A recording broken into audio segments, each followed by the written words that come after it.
Kon sa ti mwen se di men. Si mwen se di m kon sa, paran la bay problem, se la, yo, mwen vi pou bay seri a ti mwen se. Yo, telman mwen se men, telman men. Yo sou fam sa toujou men. E paran ka bay problem men. Mwen pas ou te bay fam nan vat. Non, chef, vag. Ta ko bel ti maman ko sa men bay vag ben. Yo, Ouè ti maman, ko sa men mesi. ouè ti maman mwen chef. Ta ko bel ti maman nan ko sa men bay vag. Ou men kote pou di wapon se bay fam nan vat Yo, pasko pa kapab nan sityasyon Au commencement, mwen te sou blok. Au commencement, mwen te sou blok.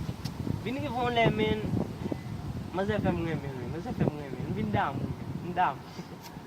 Yo, maman mwen se vin dam. Mwen sa pase nou mesi. Le nou pense nou va fon bagay pou kon nou di men. Avle di sa permet ke la ri ap pran nou, avle di yo pa pou moun men, avle di ou pa gen desisyon avek peut-être konsu jou bagay men pa ka deye so di, pa ka kampe so deye so di. Mwen te rete nan dosye ti dam nan men ba men, la ba isi mwen sa men. Ta gen, Sa mwen de la men kasi ke ou kontan men. ta pase. Konen mwen di delivre men, tout bagay finye men mwen men. Bon, Mwen vwe ale men. mwen pati men. Ah. O, wap kitem la vokot mwen men. Yo men, ki lo va? Sel ou men gen kom zami men. Wap kitem la O sa tazini, wine. Ki ta pale ya? O sa tazini. Jem di ta anko. Get men.